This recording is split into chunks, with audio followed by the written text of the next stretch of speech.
हर हर महादेव। तो दोस्तों, फिर से हमारे YouTube चैनल में आपका बहुत बहुत स्वागत है। तो दोस्तों, कैसे हैं आप लोग? तो आज 16 सोमवार की व्रत कथा आप लोगों के लिए लेके आई हूँ। 16 सोमवार व्रत करने से आपकी हर मनोकामना होती है पूर्ण। तो चलिए वीडियो को शुरू करते हैं और ध्यानपूर्वक 16 सोमवार की व्रत कथा सुनते हैं। एक समय श्री महादेव जी पार्वती जी के साथ भ्रमण करते हुए मृत्यु लोक में अमरावती नगर में आए। वहां से एक राजा ने शिव मंदिर बनवाया था, जो कि अत्यंत भव्य एवं रमणीक तथा मन को शांति पहुंचाने वाला था। भ्रमण करते समय शिव पार्वती भी वहां ठहर गए। पार्वती जी ने कहा, हे नाथ, आओ आज इसी स्थान पर चौसर पासे खेले। खेल प्रारंभ हुआ। शिवजी कहने लगे, मैं जीतूंगा। इस प्रकार उनकी आपस में वार्तालाप होने लगी। उस समय पुजारी जी की पूजा करने आए। पार्वती जी ने पूछा, पुजारी जी बताइए, जीत किसकी होगी? पुजारी बोला, इस खेल में महादेव जी के समान कोई दूसरा पारंगत नहीं हो सकता, इसलिए महादेव जी ही यह बाजी जीतेंगे। परंतु हुआ उल्टा, जीत पार्वती जी की हुई। अतः पार्वती जी ने पुजारी को कोढ़ी होने का श्राप दे दिया कि तूने मिथ्या भाषण किया है। अब तो पुजारी कोढ़ी हो गया। शिव पार्वती जी दोनों वापस चले गए।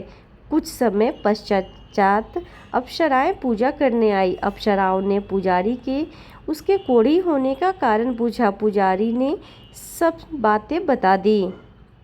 अप्सराएं कहने लगी, पुजारी जी, आप 16 सोमवार का व्रत करें तो शिवजी प्रसन्न होकर आपका संकट दूर करेंगे। पुजारी जी ने अप्सराओं से व्रत की विधि पूछी। अप्सराओं ने व्रत करने और व्रत को उद्यापन करने की संपूर्ण विधि बता दी। पुजारी ने विधि पूर्वक श्रद्धा भाव से व्रत प्रारंभ किया और अंत में व्रत का उद्यापन भी किया। व्रत के प्रभाव से पुजारी जी रोग मुक्त हो गए। कुछ दिन बाद शंकर पार्वती जी पुनः उस मंदिर में आए तो पुजारी जी को रोग मुक्त देखकर पार्वती जी ने पूछा, मेरे दिए हुए श्राप से मुक्ति पाने का तुमने कौन सा उपाय किया? पुजारी जी ने कहा, हे माता, अप्सराओं द्वारा बताए गए 16 सोमवार के व्रत करने से मेरा यह कष्ट दूर हुआ है। पार्वती जी ने भी 16 सोमवार का व्रत किया, जिससे उनसे रूठे हुए कार्तिकेय जी भी अपनी माता से प्रसन्न होकर आज्ञाकारी हुए। कार्तिकेय जी ने पूछा, हे माता, क्या कारण है कि मेरा मन सदा आपके चरणों में लगा रहता है? पार्वती जी ने कार्तिकेय को 16 सोमवार के व्रत का महात्म तथा विधि बताई तथा कार्तिकेय जी ने भी इस व्रत को किया तो उनका बिछड़ा हुआ मित्र मिल गया। अब मित्र ने भी इस व्रत को अपने विवाह होने की इच्छा से किया। फलतः वह विदेश गया। वहाँ के राजा की कन्या का स्वयंवर था।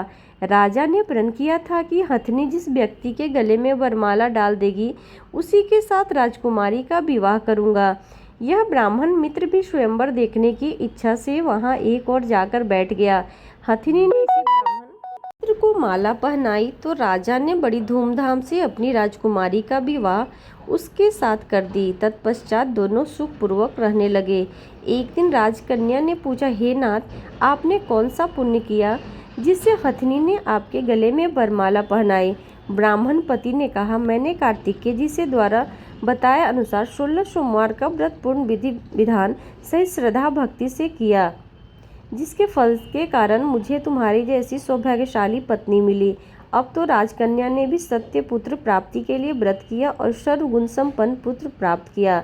बड़े होकर पुत्र ने भी राज्य प्राप्ति की कामना से 16 सोमवार का व्रत किया। राजा के देवलोक होने पर इसी ब्राह्मण कुमार को राजगद्दी मिली। फिर भी वह इस व्रत को करता रहा। एक दिन उसने अपनी पत्नी से पूछा, सामग्री शिवालय से ले चलने को कहा, परंतु उसने पूजा सामग्री अपनी दासियों द्वारा भिजवा दी। जब राजा ने पूजन समाप्त किया तो आकाशवाणी हुई कि हे राजा, तुम इस पत्नी को त्याग दो, नहीं तो राजपाट से हाथ धोना पड़ेगा। प्रभु की आज्ञा मानकर उसने अपनी पत्नी को महल से निकाल दिया। तब वो अपने भाग्य को कोसते हुए एक बुढ़िया के पास गई और अपनी दुखड़ा सुनाया। तब बुढ़िया को बताया, मैं पूजन सामग्री राजा के कहे अनुसार शिवालय में नहीं ले गई और राजा ने मुझे निकाल दिया। बुढ़िया ने, तुझे मेरा काम करना पड़ेगा। उसने स्वीकार कर लिया। तब बुढ़िया ने सूत की गठरी उसके सिर पर रखी और बाजार भेज दिया। रास्ते में आंधी आई तो सिर पर रखी गठरी उड़ गई। बुढ़िया ने डांटकर उसे भगा दिया।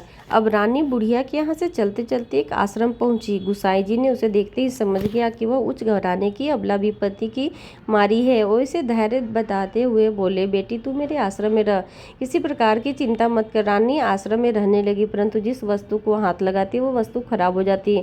वह देखकर गुसाई जी ने पूछा, बेटी किस देव के अपराध से ऐसा होता है? रानी ने बताया कि मैंने अपने पति की आज्ञा का उल्लंघन किया और शिवालय में पूजन के लिए नहीं गई, इससे मुझे घोर कष्ट उठाने पड़ रहे हैं। गुसाई जी ने शिव जी से उसके कुशल क्षेम के लिए प्रार्थना की और कहा, बेटी तुम 16 सोमवार का व्रत विधि अनुसार करो। तब रानी ने विधि पूर्वक व्रत पूर्ण किया। व्रत के प्रभाव से राजा को रानी की याद आई और दूतों को उसकी खोज में भेजा। आश्रम में रानी को देख दूतों ने राजा को बताया। तब राजा ने वहां जाकर गुसाई जी से, महाराज के यहाँ मेरी पत्नी है, मैंने इसका त्याग कर दिया था, कृपया इसे मेरे साथ जाने की आज्ञा दे। शिव जी की कृपा से प्रतिवर्ष 16 सोमवार का व्रत करते हुए वे आनंद से रहने लगे और अंत में शिवलोक को प्राप्त हुए। कथा सुनने के पश्चात शिव जी की आरती ओम जय शिव ओंकारा गाए। वीडियो में बने रहने के लिए आप सभी लोगों को बहुत बहुत धन्यवाद। हर हर महादेव।